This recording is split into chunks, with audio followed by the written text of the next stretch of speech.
السلام عليكم ورحمة الله.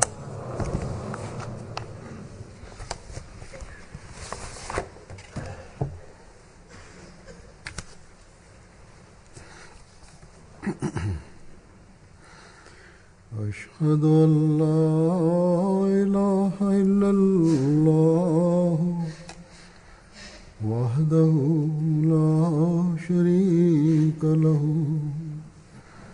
وأشهد أن محمدًا عبده ورسوله أما بعد فأعوذ بالله من الشيطان الرجيم بسم الله الرحمن الرحيم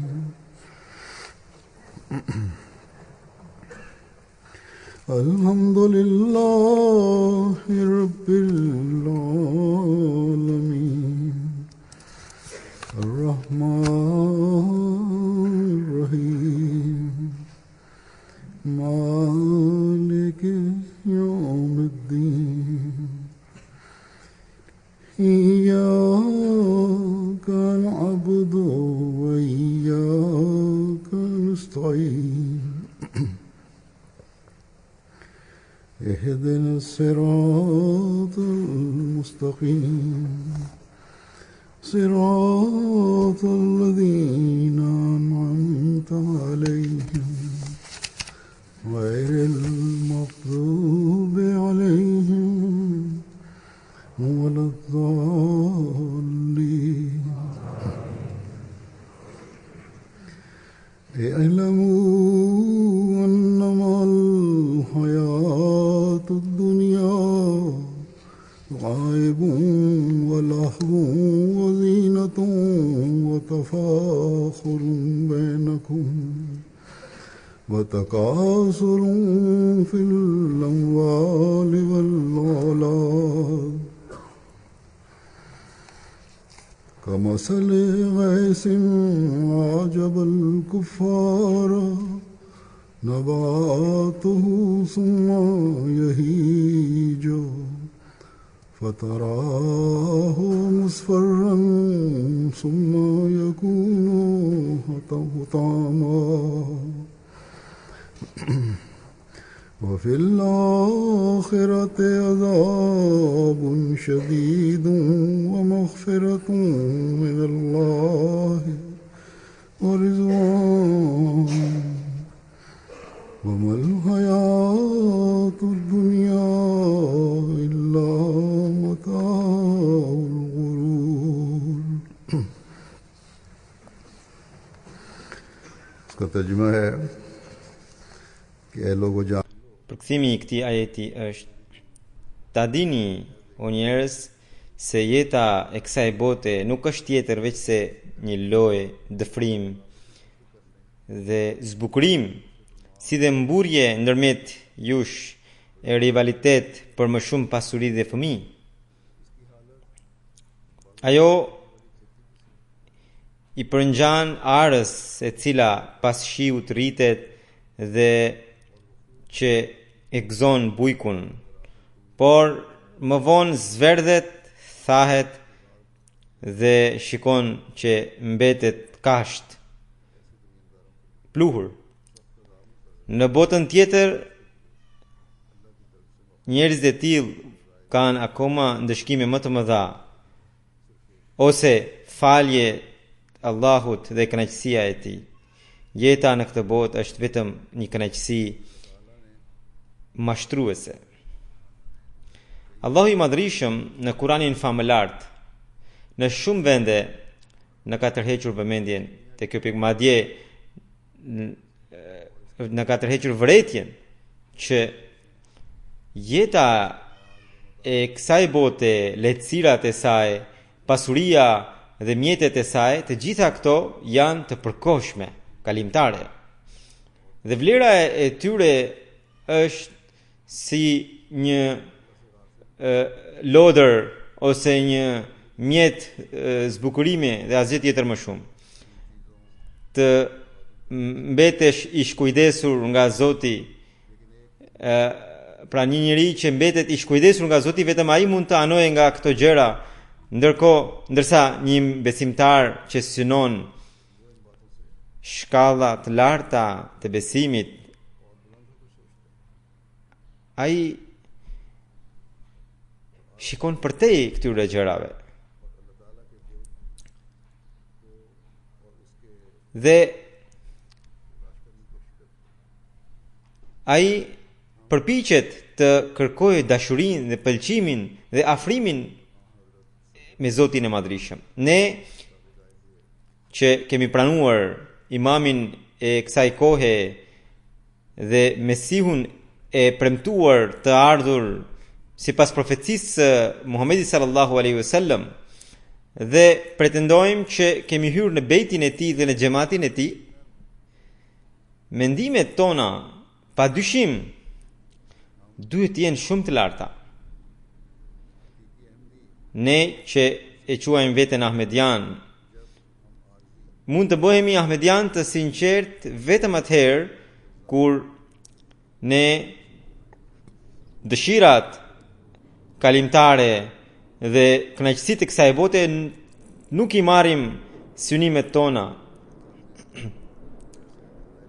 Dhe bota që është e prangosur sot në prangat e djallit, dhe djalli ka krijuar sot në shumë zona drejt së cilave i tërheq njerëzit, ne duhet përpiqemi maksimalisht të ruhemi nga ato zona. Synimi ynë të mos jetë angazhimi për të marrë pasurinë e kësaj bote dhe për të përfituar nga ajo sa më shumë, sepse rrjedhoja e këtyre gjërave nuk është e mirë. Duke dhënë shembullin e gjërave të kësaj bote, Zoti i Madhrishëm thot se ato i përngjajnë arës që lulëzon, por që më në fund bëhet kasht e pluhur dhe të cilën era të forta e marrin. Kështu thot është përfundimi i njerëzve të kësaj bote. As atyre nuk u hyn në punë as pasuria e tyre, as fëmijët e tyre.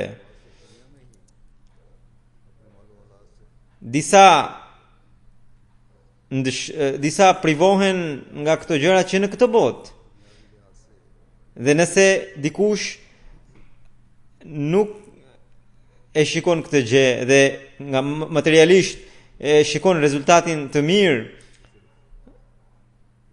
në botën tjetër ai ka për të dhënë llogari, dhe gjitha këto arritjet do të përkthehen si një lojë e dëfrim për hir të botës materiale dhe për shkak të mungesës së besimit dhe për shkak të mungesës së dhënies së përparësisë ndaj spiritualitetit, e çon atë në ndëshkim. Po, sigurisht, disa njerëz bëjnë disa mirësi të cilat Zoti i Madhrishëm i pëlqen, dhe Zoti i Madhrishëm i mbulon njerëzit e tillë në mantelin e tij të mëshirës. Mëshira e tij është e pakufishme dhe nën mëshirën e tij shumë njerëz shpëtojnë, edhe pse bëjnë mëkate, edhe shpëtojnë nga ndëshkimi, por ne duhet të dimë që Zoti i Madhrishëm thot se mbajini mend që mos kujtoni gjithçka këtë botë. Jeta e vërtetë është jeta pas vdekjes. Për këtë arsye, për të fituar pëlqimin e Zotit, për të pasur fund të mbar, kemi nevojë që të ndjekim porositë e tij dhe të krijojmë lidhje me të. Dhe kur njeriu përpiqet për të tërhequr pëlqimin e tij, kur ndjek rrugën që ai na tregoi, jo vetëm që ai do të ketë një fund të mbar, por edhe kjo botë bëhet shërbëtore i tij. Allahu i Madhërisëm nuk thot se ju nuk duhet të përfitoni nga pasuritë që ka dhënë Zoti i Madhërisëm, por Zoti thot që mos u përhumni kaq shumë në pasuritë e kësaj bote, kënaqësitë e kësaj bote, sa që të mos ju kujtohen kërkesat ndaj Zotit dhe ndaj besimit.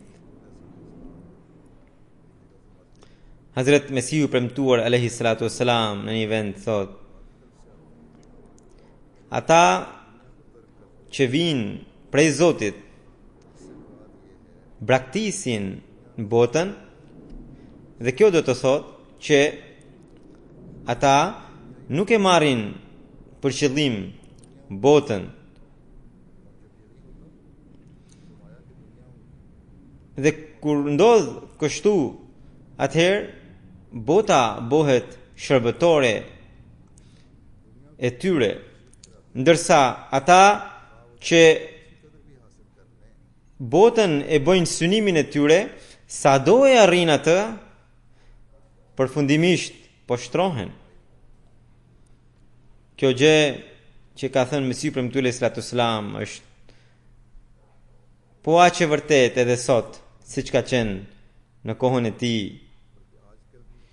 Pra, nuk është një fjalë e vjetër që vlente në atë kohë, por edhe sot, kur mendohet se bota ka përparuar jashtëzakonisht shumë, sistemi financiar i saj është përparuar, ka banka të fuqishme që e mbajnë atë, por prapë se prapë shohim që bizneset e fuqishme që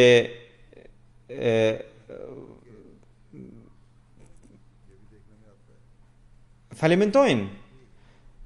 Madje shikojmë që edhe bankat psojnë humbje të mëdha,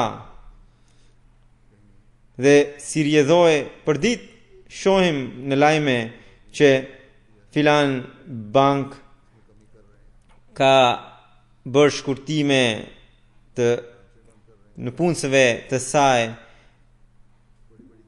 në një bank po mbyll deget e saj, kompani të mëdha heq punonjësit e tyre në mas,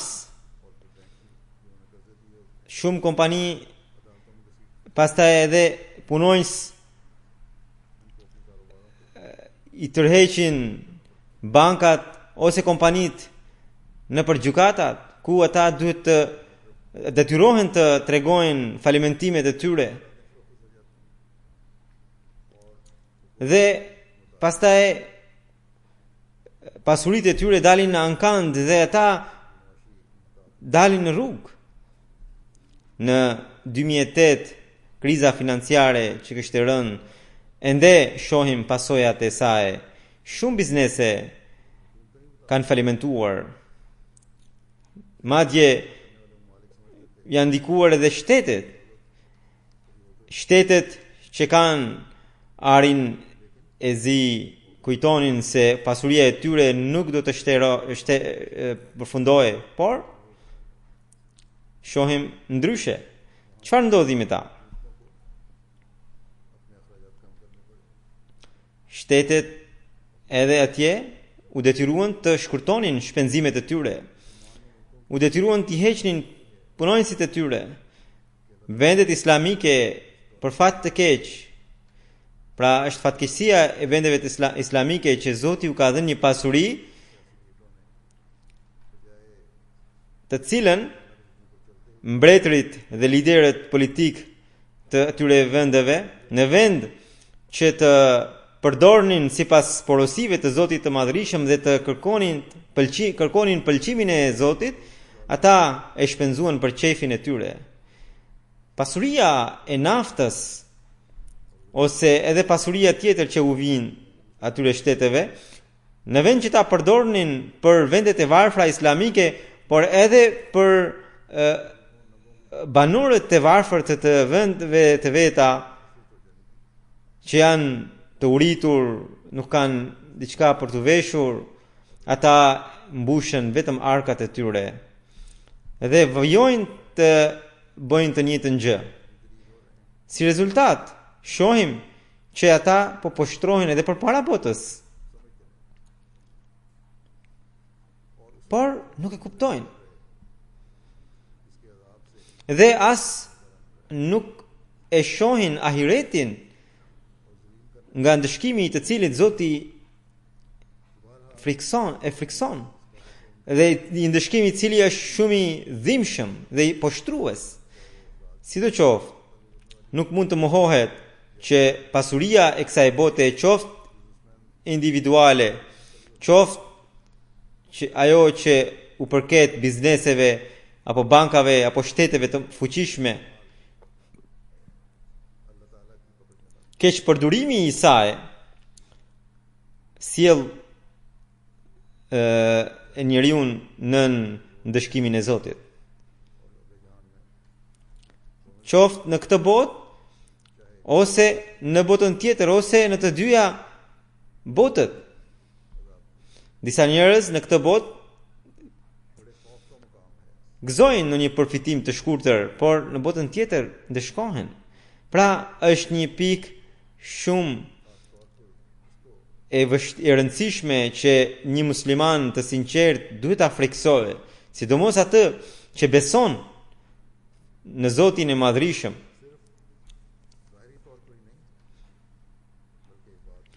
Dhe jo vetëm nga jashtë, por edhe në adhurimin ndaj Zotit, ai duhet ta sjell këtë frikë, duhet ta sjell një dhimbje, një përpjekje.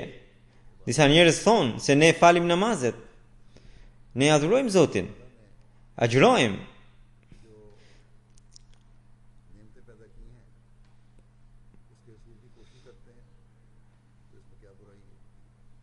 Por dhe pasi bëjmë këto gjëra, cila është e keqe nëse ne dëshirojmë të pasurohemi duke përfituar mjetet e Zotit? Në radhë të parë, duhet të kemi sinqeritet në adhurimin tonë. Këtë e thot Zoti i Madhrishëm, që adhurimi duhet të jetë i sinqert, se së dyti, nga pasuria që Zoti na ka dhënë, ne duhet ta përmbushim detyrimet që kemi ndaj njerëzve. Ndërsa këtu shohim që mbretërit e shteteve shkojnë në udhëtimet e tyre me avione të mëdha me miliona dollar shpenzimesh. Dhe ndërkohë, banorët e vetë shteteve të tyre, disa janë edhe të tilla që nuk kanë asnjë vakt buke. Kështu që këto gjëra janë largimi nga porositë e Zotit. Nga njëra anë përmendin emrin e Allahut dhe nga ana tjetër e mohojnë atë. Pikërisht kjo gjë shkakton ndëshkimin e tij. Dhe angazhimet e tyre përkthehen si dëfrim, loje dhe mburje me pasuri dhe fëmijë.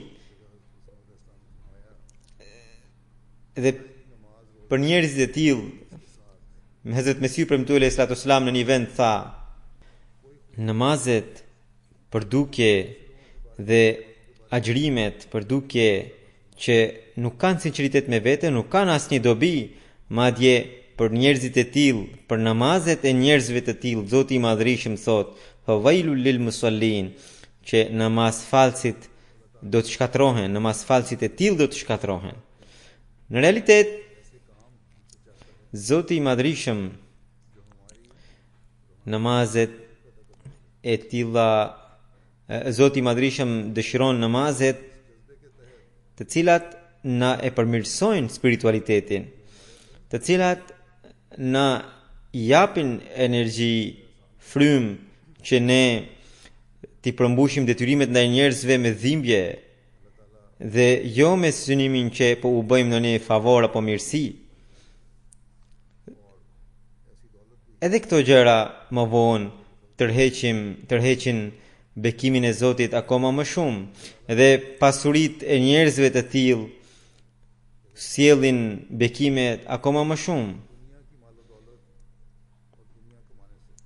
Allahu i madhrishëm, siç u thash, nuk na ndalon nga kërkimi i pasurisë së kësaj bote dhe mjetet të kësaj bote.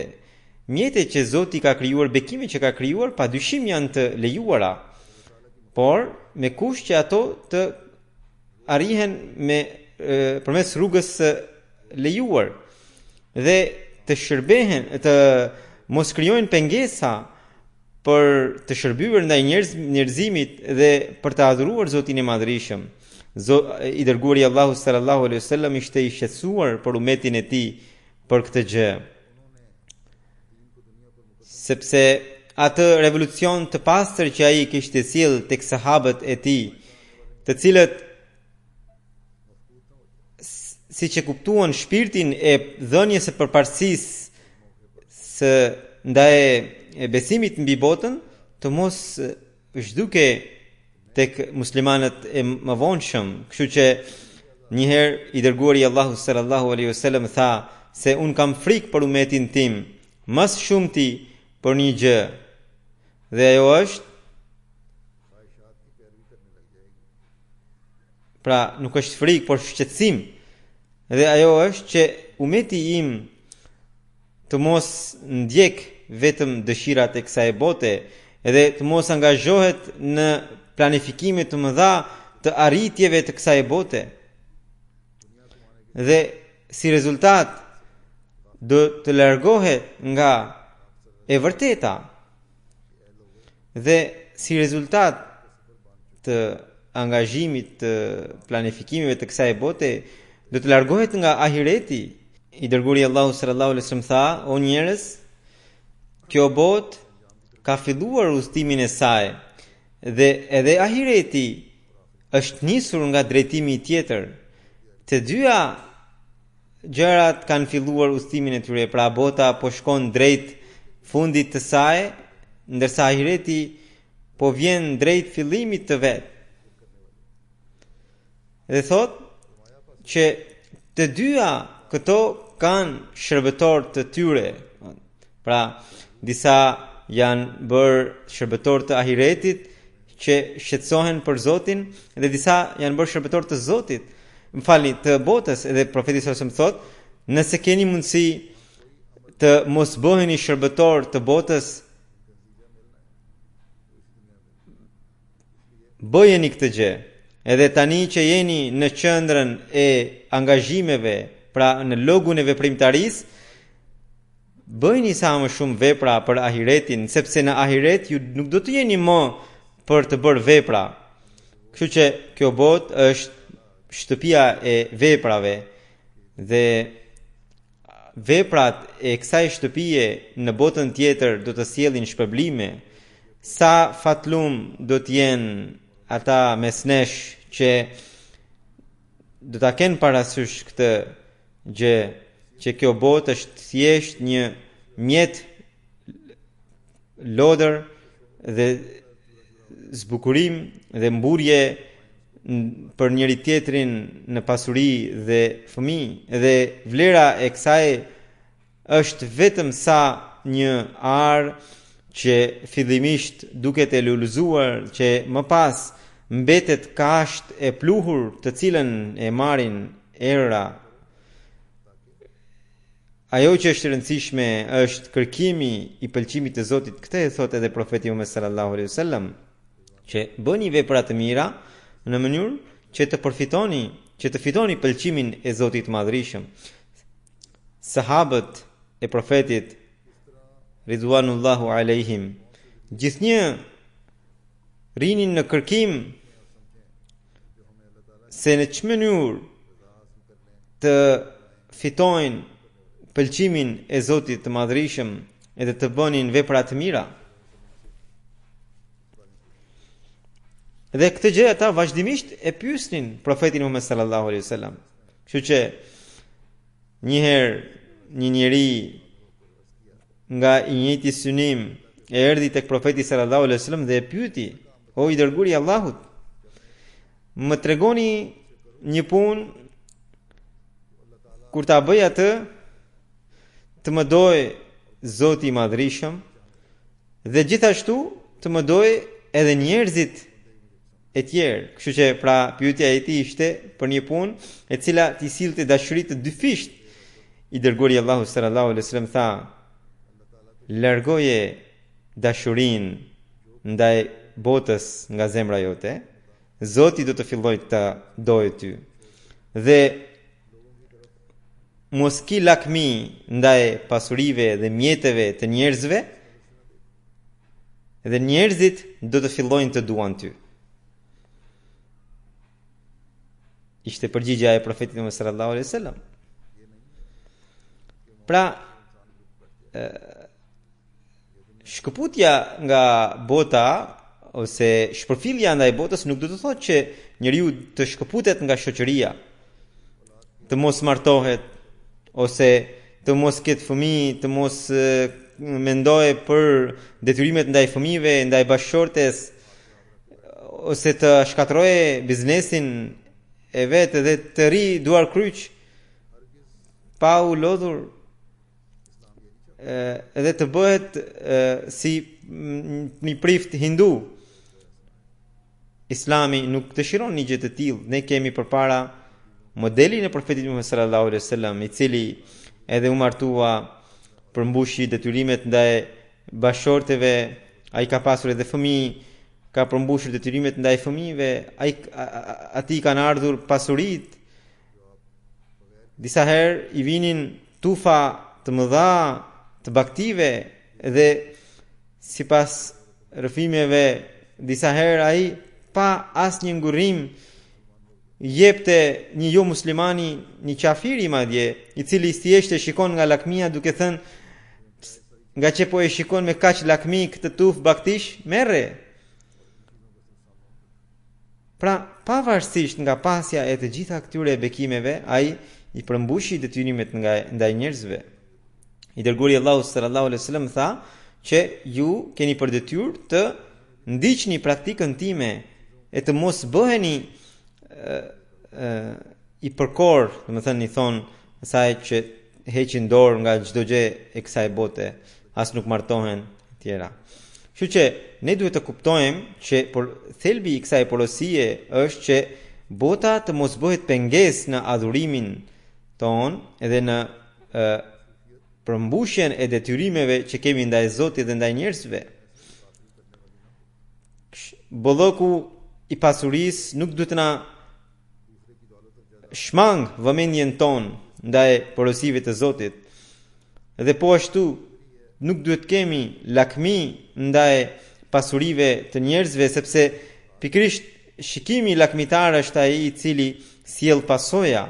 Edhe gjitha këto çrregullime që shohim në botë janë për shkak të lakmisë. Shtetet e mëdha kanë lakmi ndaj shteteve të vogla sepse mendojnë që ato do të jenë nën kontrollin e tyre dhe burimet e tyre do të jenë profit për ta, pra do të përfitojnë nga burimet e këtyre shteteve të vogla. Kështu që edhe në botë edhe çrregullime shkaktohen qoftë tek individet, qoftë në shtetet për shkak të lakmisë ndaj pasurisë së tjetrit. Prandaj Kurani thotë që duhet të jemi të vetmjaftueshëm. Po duhet të vëmë në lëvizje aftësitë tona, duhet të punojmë dhe pasuria që vjen përmes kësaj rruge, ajo është e lejuar. Me kush që edhe ajo pasuri të mos bëhet pengesë në adhurim dhe në përmbushjen e drejtave të njerëzve. Duke treguar shpërfilljen ndaj botës, profeti sallallahu alaihi wasallam thot: shpërfillja ndaj botës dhe përkorja nuk është që njeriu të bëjë të ndaluar diçka që është e lejuar nga Zoti i Madhrishëm. Pra, nuk është kjo vetja e besimtarit. Dhe ta shkatërrojë pasurinë e vet, nuk është ky qëllimi i besimit, por Zot, pra delirësia është që të keni besim më shumë tek Zoti se sa tek pasuritë tuaja. Dhe tek ai të mbështeteni. Dhe kur t'ju vijë ndonjë vështirësi, atëherë të përqendroheni tek shpërblimi që do të fitoni përmes sprovës, pra vështirësitë që i vijnë njerëzve, pra këto nuk duhet të bijmë në depresion dhe nuk duhet të vajtojmë gjatë këtyre vështirësive, por të mendojmë që këto vështirësi vijnë për shkak se Zoti dëshiron të na sprovojë, edhe këto pastaj sjellin shpërblime. Profeti sallallahu alajhi wasallam thotë që nuk duhet të vajtojë kaq shumë njeriu për vështirësitë e kësaj bote sa që të bëj shirk. Disa njerëz që falimentojnë bien në melankoli, bien në depresion, disa njerëz edhe vetvriten nëse kanë besim tek Zoti, nëse kanë edhe vetinë vetmjaftueshmërisë, asnjëherë nuk bien në këtë drejtë. Kështu që i dërguari i Allahut sallallahu alaihi wasallam nga muslimanët, nga umeti i tij, kërkon këto standarde të besimit dhe këto standarde të shkëputjes nga bota në këtë kuptim. Alhamdulillah që Zoti i Madhrishëm i ka dhënë këtë kuptim të besimit shumë ahmedianëve që kanë përmes Mesihut premtuar alayhi salatu wasalam, të cilët botën e shohin si mjet për të shërbyer Zotit dhe njerëzimit, e sidomos ata të cilët në Pakistan edhe në vendet e tjera janë persekutuar. Qindra mira pasuri janë shkatruar nga kundërshtarët. Madje janë djegur bizneset e tyre. Madje në një kohë kryeministri i Pakistanit kishte thënë që unë do t'u jap sahanin e lypsarve në dorë, pra ahmedianëve thoshte. Por ahmedianët u mbështetën tek Zoti. Ata as nuk i kërkuan as shtetit ndihmë dhe kërkuan vetëm Zotit të Madhrishëm. Dhe ato humbje të pasurive që ishin shkaktuar në atë kohë që ishin në qindra mira rupi, sot ata Zoti i ka shpërblyer me bizneset e tjera që janë me miliona rupi.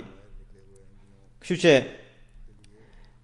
ahmedianët që ishin persekutuar në atë kohë, Zoti u hapi rrugë që ata të kalonin në shtetet e tjera më të zhvilluara. Edhe kjo gjë tek ahmedianët duhet të sjellë këtë ndjenjë që duke dalë nga Pakistani, ata janë bekuar nga Zoti materialisht. Edhe ky bekim material është vetëm fal bekimit të Zotit të Madhrishëm. Nëse ky është bekimi i Zotit dhe nëse ky është bekim i bejtit me Mesihun e premtuar alayhi salatu wasalam, atëherë gjendja jon e përmirësuar e sotme nuk duhet të jetë mjet për të mburrur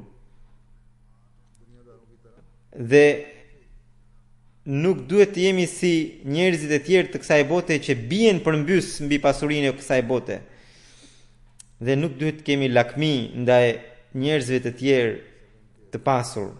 Madje ne sipas porosisë së Muhamedit sallallahu alaihi wasallam, nëse dëshirojmë të shohim ndonjë gjë me sy lakmitar me lakmi, atëherë duhet të shohim atë që është më i mirë se ne në besim. Edhe duke parë atë, të përpiqemi të bëhemi si ai ose më të mirë se sa ai. Hazrat Mesihu premtuar alayhi salatu wasalam gjithashtu hollësisht e ka shpjeguar këtë temë në dritën e mësimeve të Kuranit famlar, në dritën e thënieve të profetit sallallahu alaihi wasallam, sepse ai kuptonte më së shumti, më së miri thëniet e profetit sallallahu alaihi wasallam. Kështu që në një vend Hazret Mesihu i premtuar alayhi salatu wassalam thot: Zoti i Madhrishëm ka lejuar punët e kësaj bote sepse pa i bërë ato njeriu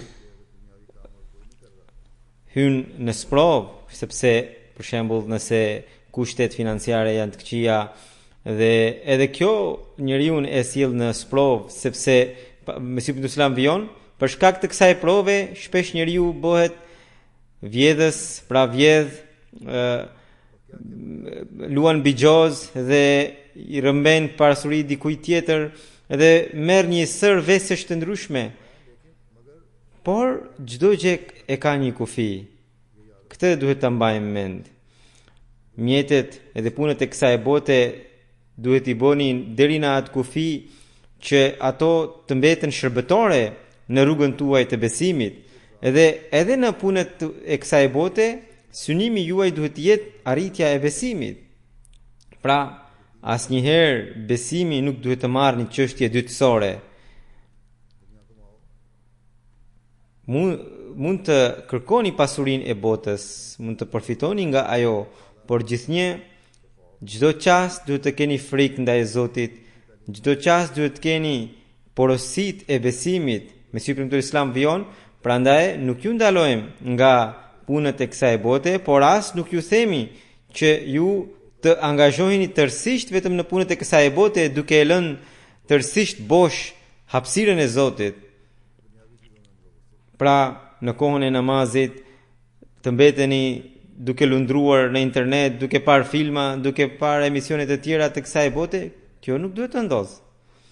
Nëse dikush, Mesihu ibn Islam thot, nëse dikush vepron në këtë mënyrë, atëherë ai vetë i sjell mjetet e humbjes ndaj vetvetes dhe pretendimi i tij mbetet vetëm një pretendim bosh. Andaj, qëndroni me të gjallët në mënyrë që të shikoni manifestimin e Zotit të gjallë, thot Mesihu ibn Islam. Dhe në një vend tjetër ai thot që le të mos mendojë dikush që njeriu të mos ketë asnjë lidhje me botën. Unë nuk e kam këtë besim, sepse Zoti nuk ju ndalon që të kërkoni botën, po madje Islami ju ndalon të mbeteni të veçuar në botë duke mos u martuar e tjera. Thot Mesihu Islam, këto janë punë të buracakëve, ndërsa një besimtari vërtet është ai që e kërkon botën, por në kërkimin e botës ai synon besimin. Dhe bota është shërbëtore e tij në kërkimin e besimit. Kjo është e vërteta.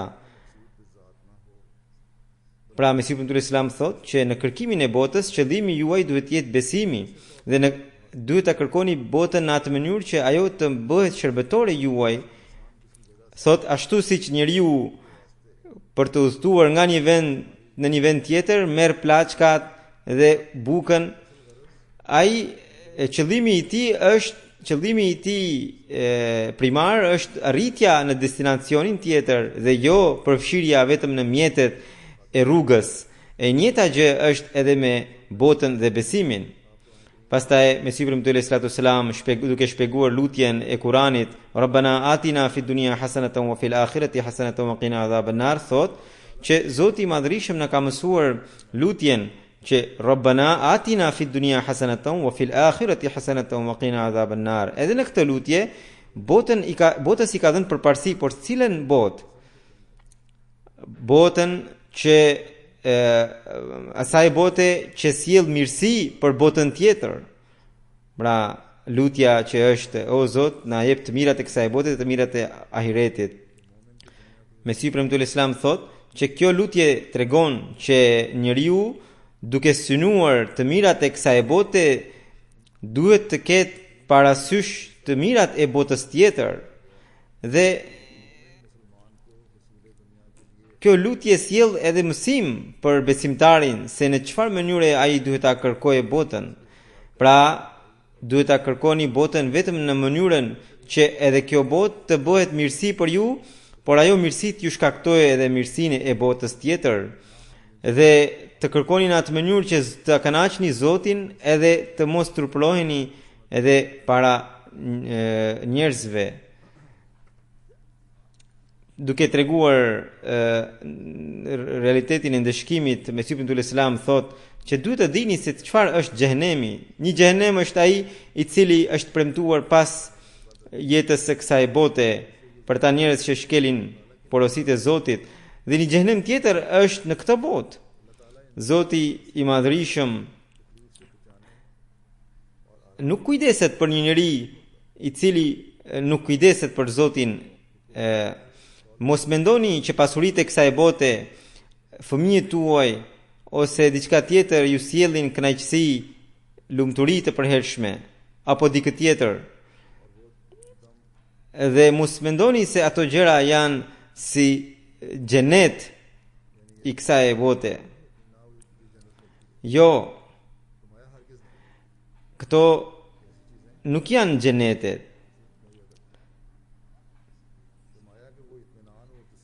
Ajo lumturi dhe kënaqësia që prej xhenetit nuk vijnë përmes këtyre gjërave, por vijnë kur jetoni duke qenë në Zot dhe vdisni duke qenë në Zot. Pra, ai xhenet vjen atëherë kur ju çdo çast të jetës suaj kaloni duke marrë parasysh pëlqimin e Zotit. Ai Zot nuk është parasysh, pra atë Zot derisa nuk e keni parasysh në çdo çast, nuk mund të arreni xhenetin e kësaj bote. Sidomos profetet, sidomos Hazret Ibrahimi alayhis salam dhe Jakubi alayhis salam këtë porosi na dhanë: La tamutunna illa wa antum muslimun. Mos vdisni kursesi vetëm se kur të jeni të nënshtruar. Kjo do të thotë që njeriu nuk di se kur do të vdes, dhe për këtë arsye në çdo çast ai duhet të jetë i nënshtruar ndaj Zotit dhe të shqetësohet për ahiretin. Mesihu premtuar Islam thotë që kënaqësitë e kësaj bote ju ashtojnë akoma më shumë etjen e ndaluar, urinë e ndaluar, ju bëjnë si të sëmurin istisqa, do të thënë një sëmur që ka sëmundjen e etjes, që vazhdon të pi vetëm ujë, saqë vdes, prapë se prapë nuk i shuhet etja. Thot e njëjta gjë është kërkimi i kësaj bote. Ajo nuk përfundon derisa përfundon vetë njeriu. Kështu që edhe kërkesa e kësaj bote i përngjan një xhehenemi, dhe ne duhet të ruhemi nga ai xhehenem. Ajo kërkesë e cila nuk e qetëson njeriu, madje gjithnjë e mban të shqetësuar. Prandaj miqtë e mi, thot Mesihu premtuar Islam, miqtë e mi asnjëherë nuk duhet ta harrojnë që njeriu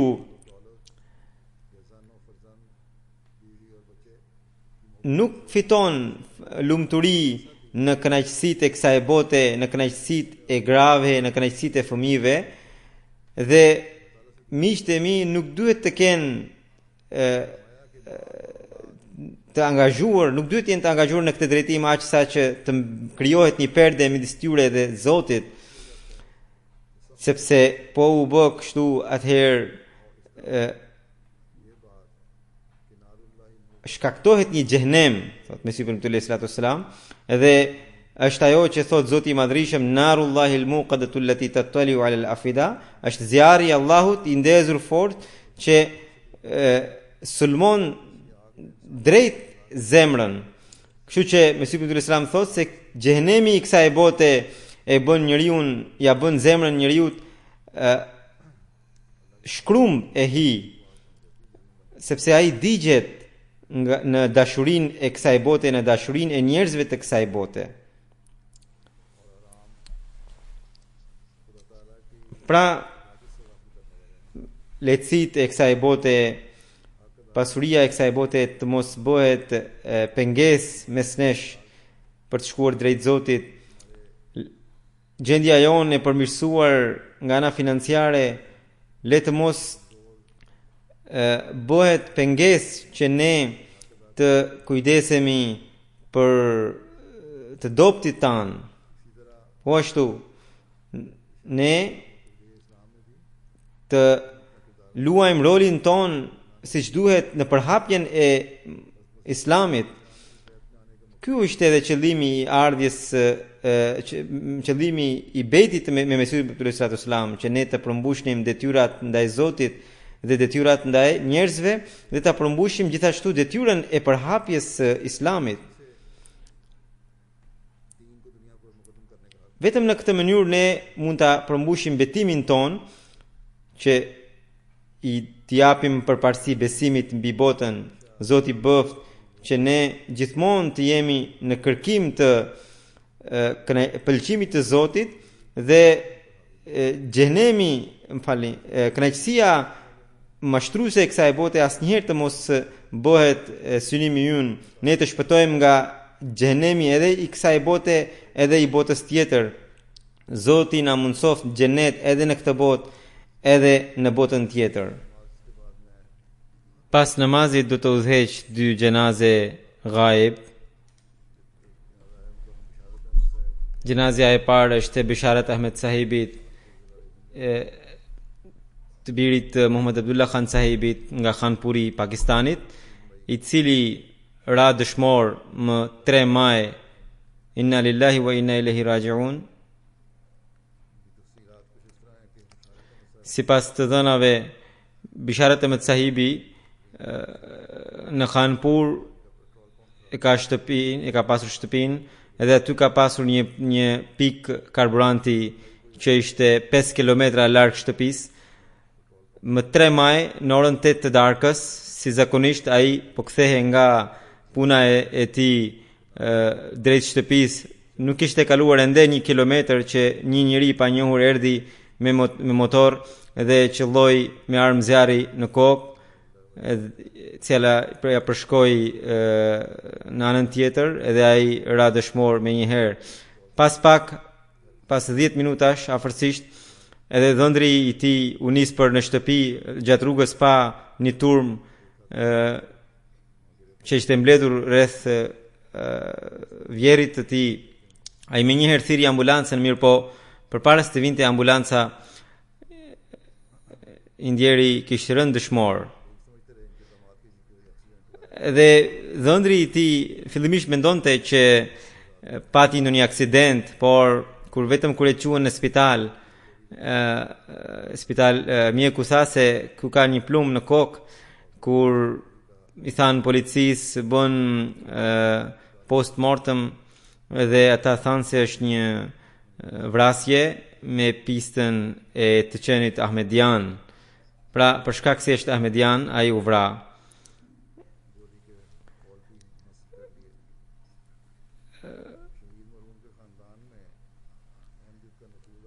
Dëshmori në jetën në fisin e tij, Ahmediati ka ardhur përmes babait të tij, Muhammad Abdullah Sahibi, i cili bëri bejt në dorën e Hazrat Kalifit të dytë përpara se të bëhej Pakistani. Pra në vitin 1947, familja e tij mërgoi nga Kadiani në Pakistan, dhe në 55-ën ndjeri, pra dëshmori ka lindur, dhe në fshat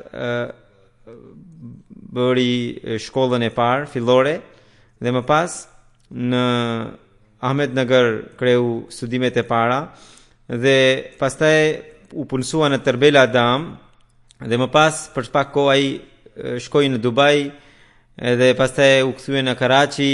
Në Karachi filloi biznes me makinat.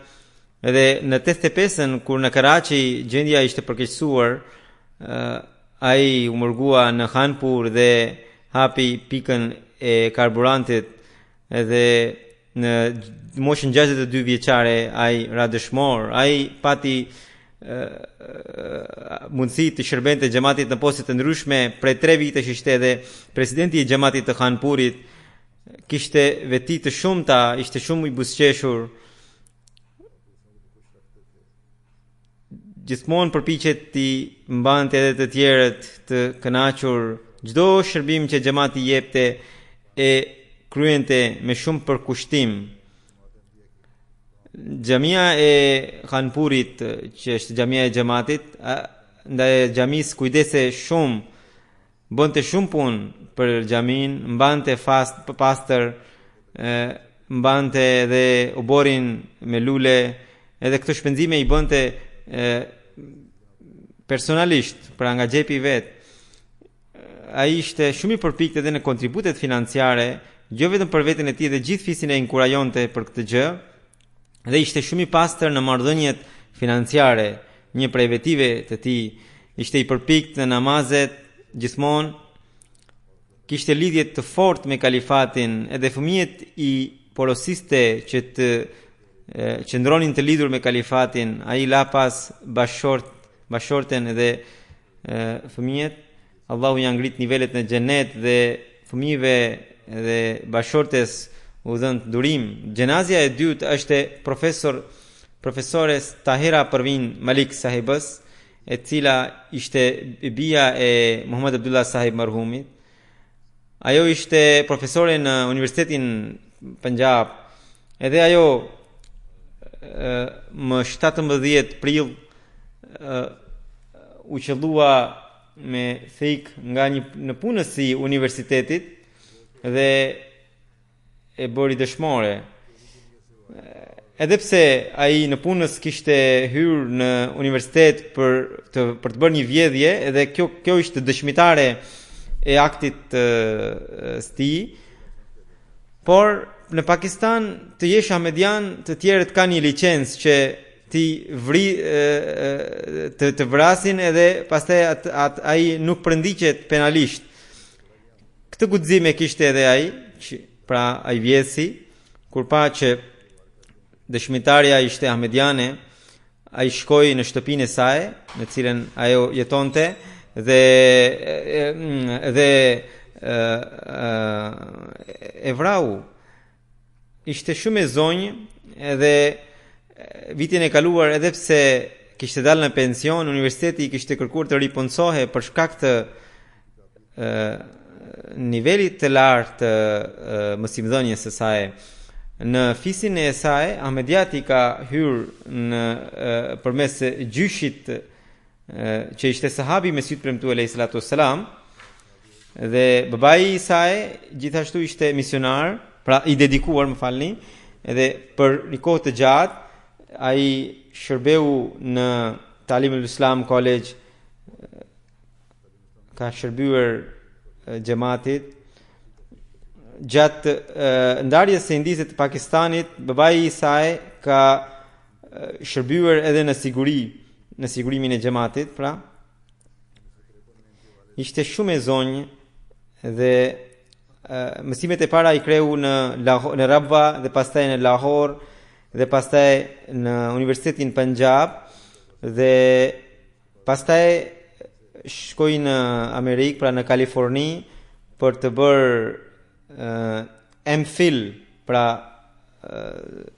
doktoratur në plant science, pra në shkencën botanike. Ajo kishte një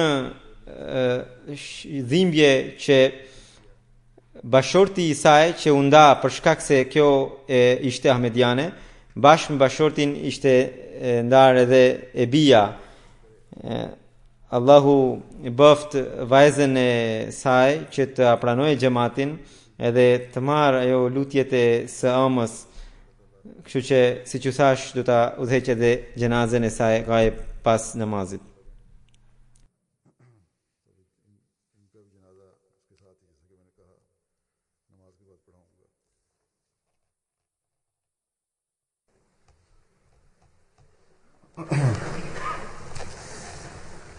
Alhamdulillah nahmaduhu wa nasta'inuhu wa nastaghfiruhu wa nu'minu bihi wa natawakkalu alayhi wa na'udhu billahi min shururi anfusina wa min sayyiati a'malina.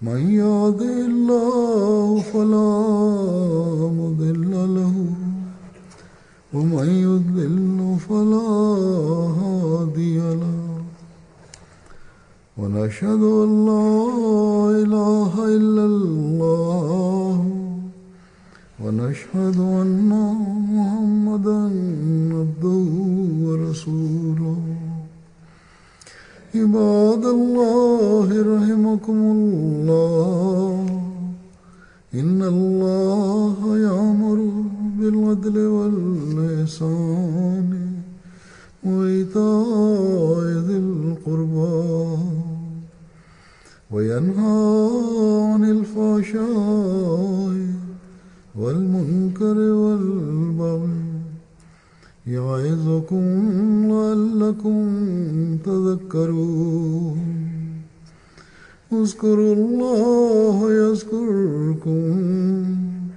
وادعوه يستجب لكم ولذكر الله أكبر